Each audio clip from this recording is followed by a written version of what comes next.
All right. We live. Even though this thing ain't on yet. Hold on.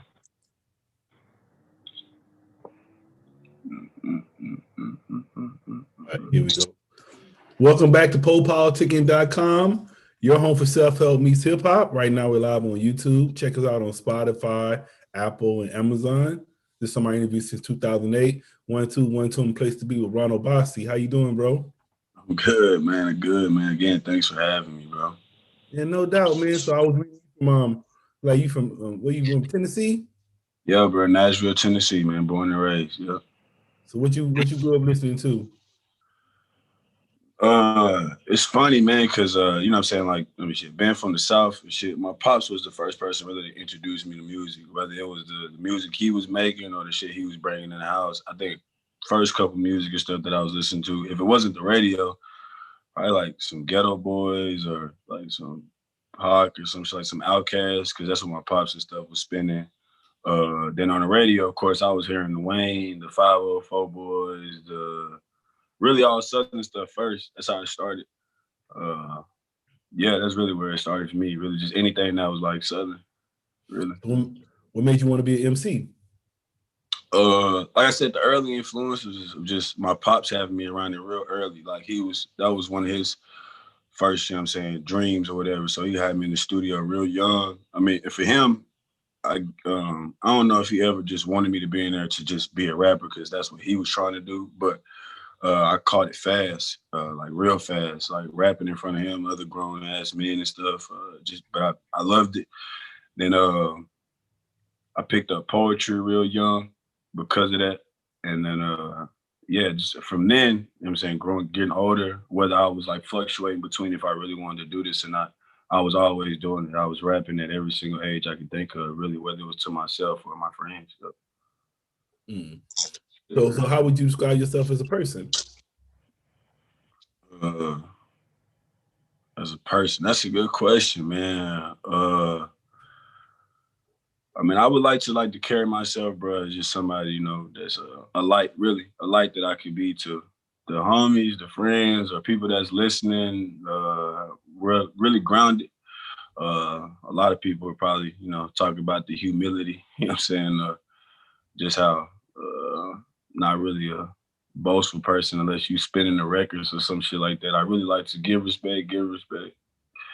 It ain't maybe that answers the question, but just as a person, that's how I would like to, you know, see myself. Hopefully people see me the same. Yep.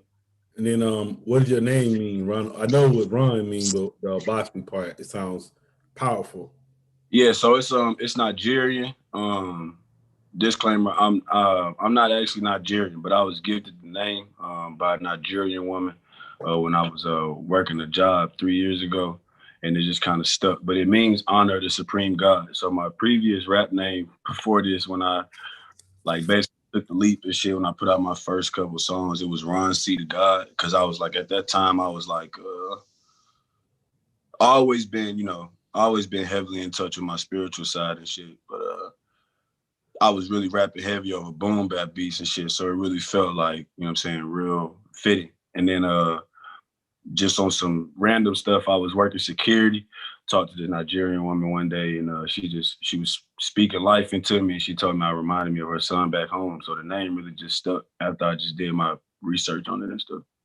And then how would you describe your sound to people? As it's elevated, it's definitely some boom bap in there still, soulful sounds. I love sampling saxophones, anything really soulful.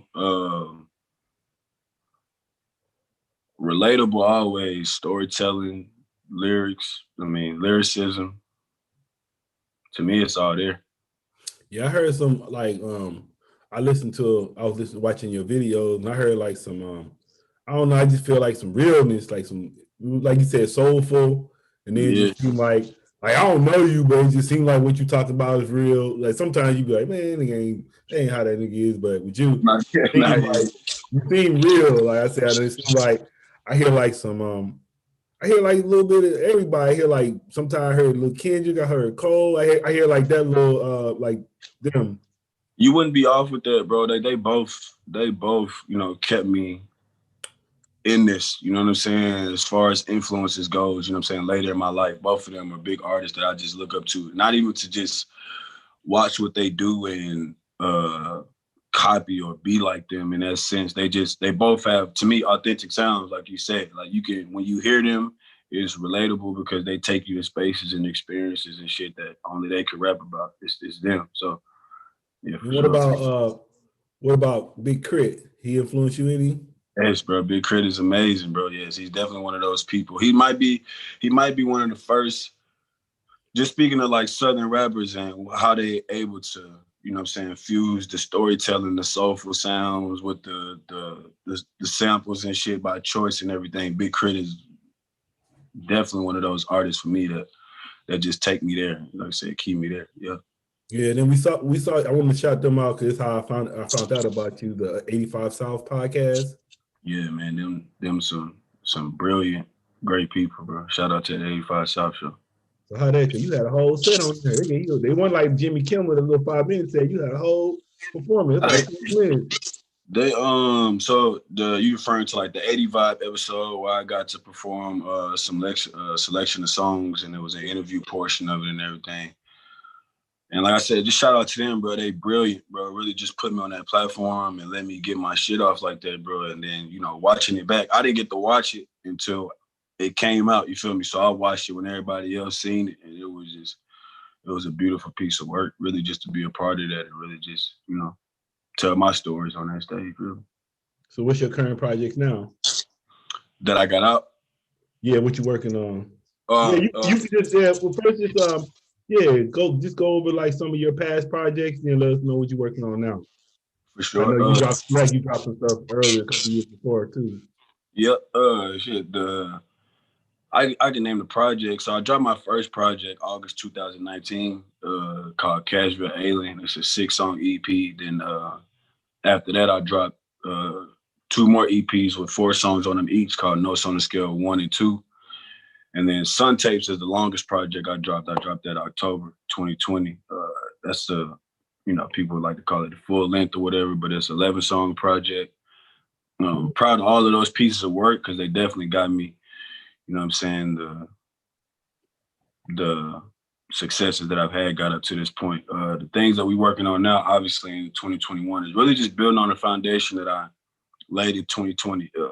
It's a lot of what's the word I'm looking for? A lot of content to really just build on. You know what I'm saying? I really just would like to, you know, repurpose that. You know, it's always something that I feel like can be done more to spread it, because to me it's all great, you know. Like I like to see my work as something that stands longevity. So whether it's like making a video to a song somebody ain't seen before, or you know what I'm saying, putting it out in the playlist or something like that, all of this stuff count. And then as far as new stuff, like again, shout out to 85 South because we made a live album when I was down there with the band.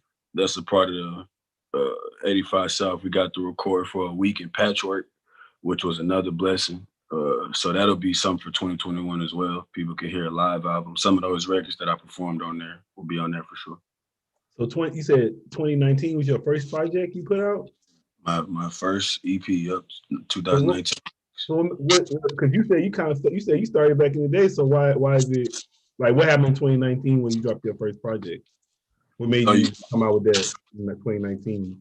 Man, just connecting to my whys, man. Like I think that's hella important. Like just really knowing your intention of why you want to do something. I know some people, they jump and they, you know, they find it during that. And like I think for me, you know, my journey that had just brought me to that whole point of just thinking that now I made music prior, you know, I had dropped songs prior, but just as far as just taking that leap of like, you know, putting out that first project to the world, you know, it was, like I said, just connecting to my whys, man, really just knowing intentionally what I wanted to do with it, how I wanted to separate myself, and really just not want to play into what everybody else wanted from me. I had to find something that was defining for me, really. That's why I say it took me long. You know, to others that really know me, they would probably say it's like some late bloom and shit, but to me it was like right on time for me. So yeah. So what are your whys? First and foremost, man, like, you know, God, it's a gift, you know what I'm saying? I'm gratitude for that. Like, you know, I don't think you get blessed with something like this, bro, and not being able to make it a service. So I'm always grateful for that. And I got a little girl, man, she 5. So that's, you know, I can't be, to me, it's just, that's, those 2 reasons is really all I need to really just get up and really do it, really. But even just digging into myself, shit, it's what make a nigga soul go, man. It ain't really too much things that you really find, bro, in life that just make you, you know what I'm saying, feel like transcendent type shit. And music is one of those things for me. But yeah, God, my daughter for sure, and then, you know, the way I connect to it, the way it connects to people. And what's next for you? So for me, what's really next in the long-term goal is really what I do with this platform. Like, yeah, everybody, you know, got their own whys and stuff for why, whether it's me trying to do this to be one of the best or be remembered or whatever. But one of the things is next, really just building on my platform to see how I can reach people. I got a real passionate thing of like community building, bro, and really just helping out kids and shit. And I know the more I do, even now, just setting the foundation of showing people that you can really just, because I know in Nashville, it's not too many, one I know in my city, it's not too many people that you know that are artists that have broke different type of barriers and shit like that. We don't really have a long list of names. So what's next for me, like I said, is just building on the foundations and stuff that I already got and seeing which ways I can really extend that, bro, to really connect the community around me. You know what I'm saying? From teen all the way up into people my age and even older, really. So what do you help the kids with? Just so that I know a lot of kids, bro, who they on every day on their mind, they would like to be told it's okay to chase a dream with, like, you know what I'm saying, with like madness intent. Like there's no disbelief that you can make it happen. But it's a difference when you don't have access. You know what I'm saying? So the conversations are real short. So my goal is to just, you know, whether it's a program or it's a camp or something like that, bro, to really have them something really annually or yearly where they can really just come and have access to that. Because whether it's music, whether it's all different type of art, whether it's just conversation and counseling, bro, making those connections. Yeah, speaking of connections, man, my homie, one of my homies in Nashville, I don't know if you know, he a rapper. His name is Malcolm Dwayne. You heard of him? I have not. That's Yeah, what I'm I'm gonna saying. look you up with him because I know he out there and he be saying like he always be talking about how he trying to help the scene out there and all that. But he's been rapping for like I've been knowing him for like years, like since I first started my show. So I know he been out doing it for a while. So I'm gonna make sure I link y'all up. I know he in Nashville. That shit would be fly, man. Like and that's something crazy. Like if you come here, like if you're on the outside skirts, you would think nobody's here trying to make some changes, bro. But I know it's 40, 50 men and women, bro, who probably do what I do, who have been doing this before me, bro, who trying to make those same connections and bridge that same community. But it's just so many like variables and shit that you got to overcome. You feel me? Like this city done took away everything that catered to our culture, really. You born out there? Hmm? You was born and raised? Yep. Damn. So yeah, I'm in San Diego right now, but I'm from Mississippi. Oh, word, yeah. Man, I was going back and forth to San Diego, bro, for like the past 2 years and shit. That's a beautiful place. What you doing out there? Family and friends, bro. Like I knew some homies and shit. I would just come out there and stay and just look at the ocean and shit. It's a lot different than Tennessee, you feel me? So it was just a different scenario. Yeah. So what are some of your interests outside of music? That's a good question. So I mean, really a lot of my passion really just lay in multimedia, whether it's films or like I said, poetry, really just bringing that to camera. Yeah, really right now, bro, like just if it's just as much as music, bro, it's films and poetry. Like I'm definitely dedicated to finding ways to leave imprints on that and really dig my way into that as well. What you doing with the film? whether it's highlighting my story or somebody else's story, bro, that can relate to. One of the first things I definitely want to do, bro, is use films to tell Black children's stories, to be honest, but let them tell it in the way they want to tell it. Like, I know a lot of people think, you know, when they hear film or something like that, they would think it traditionally as a documentary, but we really trying to find a way to. We don't want it to come off as that, like we putting the camera in front of kids' faces or something like that. I really want it to be for them, by them, and me just, like I said, just using it as a platform. And as far as other ways, shit, even documentaries is one of the things too. But yeah, just films really just highlighting things about the community, bro, and just stories that just ain't told. You know what I'm saying? Preserving those stories and shit. And then what do you like the most about having a daughter? Shit, man. What is it not to like, man? It's everything. I feel like every day it's a learning curve, but she teach me and I teach her. It's the best thing about it is, bro, it keep me vulnerable. It keep me real transparent because, like I said, she front row for everything. I make sure she see what I'm doing, what I'm out here really, you know what I'm saying, putting my 2 feet on and what I'm chasing, so she see. And it really showed in our relationship, you feel me? Because the way she talked to me and the way I talked to her, you know what I'm saying, you would think she was, you know what I'm saying, my angel or some shit like that, bro. She's really talking about it. It's a blessing, bro. I could go on and on forever about it. Yeah, I'm saying, what did she teach you? Patience, gratitude, bro. Really just being in the moment. Like early on, being a father who was trying to do this. Like I said, she 5, bro, and this is her 5th year, you know what I'm saying, in this life, and I'm really just starting to see some success or some wins from seeds that I planted when she was first born with the music and everything. So she's seeing the growth, but in between that, it's been her that's really been teaching me, like I said, to be present in the moment through all those ups and downs, really to just no self-pity, bro. Just, you know what I'm saying, self-awareness, making shit happen. Like I said, the transparency, the vulnerability,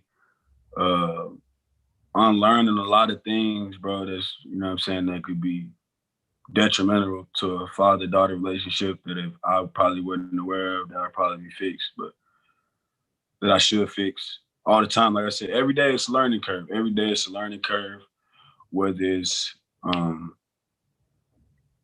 learning when and where to trying to find the words how to say this shit, but yeah, whether it's learning when and where to just be present, or when to have my mind on work. That's one of the most important things, because when I'm with her, I like to really seize that moment. You know what I'm saying? And it's hard to really seize those moments, bro, with people you love if you don't think if you're not giving your, you know what I'm saying, all of your hard work outside of that. You know what I'm saying? It's real hard to, you know what I'm saying, seize those moments with my daughter if I ain't really just following purpose and shit. So she definitely teach me how to seize every moment in life. Yeah. Cool. And what's a good business for people to start right now? A good business? Yeah. And I think a good business, bro, if you feel like your gift or your passion is a service to others, like in a way that can serve people where it